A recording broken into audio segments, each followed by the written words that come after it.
Assalamualaikum warahmatullahi wabarakatuh. Perkenalkan, nama saya Muhammad Densa dari kelas 11 MIPA 4 nomor absensi 23.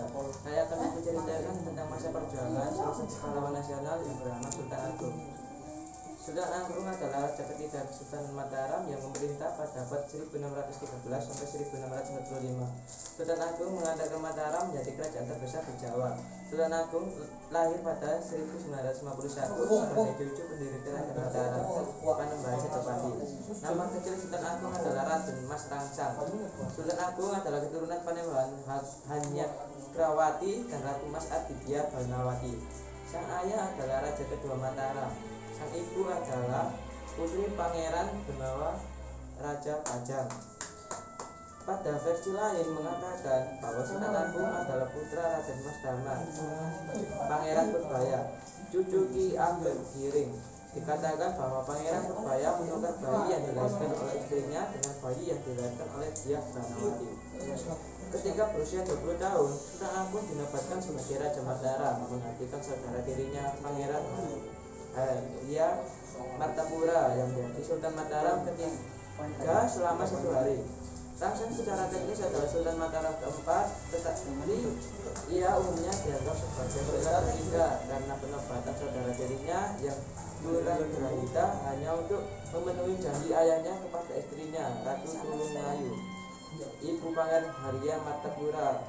Saat itu kekuasaan Mataram meliputi wilayah yang sangat luas, dari Cirebon sampai Pasuruan. Saat mereka, Sultan Agung pernah terpaksa menggunakan kekuatan senjata kepada beberapa penguasa daerah yang berencana melepaskan diri dari kekuasaan Mataram. Penguasa dari Surabaya yang menyusun kekuatan gabungan dari utara hingga timur merupakan perlawanan terhebat yang dihadapi Sultan Agung. Pada tahun 1620, Mataram mengaku kota Surabaya dan mendirikan sungai air.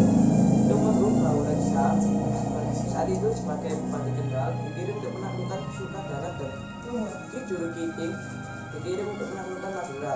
Setelah Sukadana dan Madura berhasil dipegang, Surabaya akhirnya jatuh kelaparan pada tahun 1625.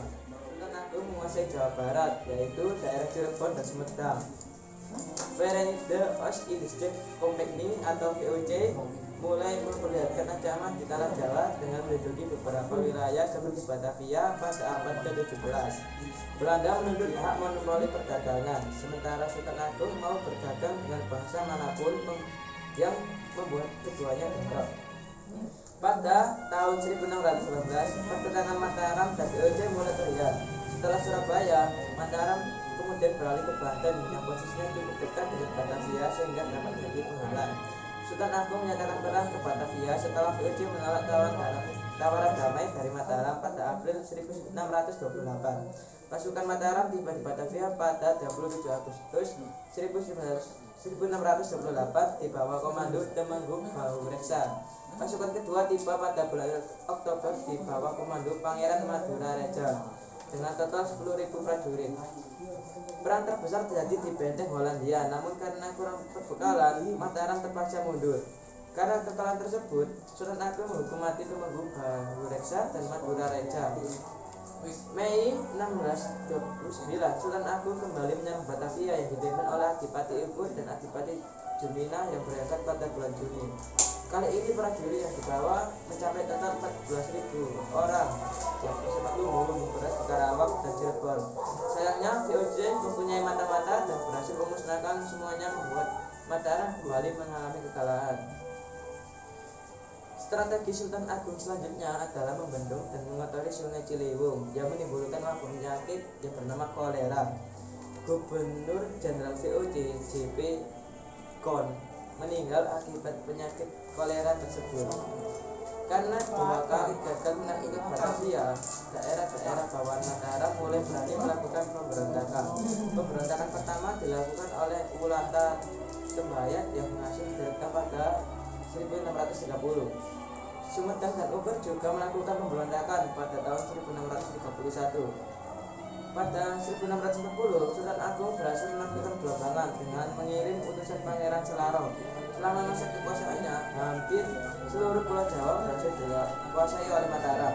Hanya Batavia tersisa karena masih diduduki oleh militer VOC dari Belanda. Selain Pulau Jawa, daerah Palembang dan Bintan Mataram juga dikuasai. Kebudayaan Mataram sangat diperhatikan oleh Sultan Agung. Kalender Jawa Islam adalah hasil perpaduan Sultan Agung dari kalender Jian dan kalender Saka. Hingga masa-masa terakhirnya, Sultan Agung tidak sekalipun berdamai dengan Belanda.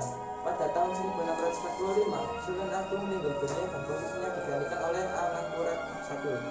Sultan Agung dikebumikan di Astana Imogiri yang ia buat sendiri untuk makam Raja-Raja Mataram. Berdasarkan surat keputusan Presiden RI nomor 106 TK tahun 1975 tanggal 3 November 1945, Sultan Agung dianugerahi sebagai gelar pahlawan nasional. Terima kasih, sekian dari saya. Wassalamualaikum warahmatullahi wabarakatuh.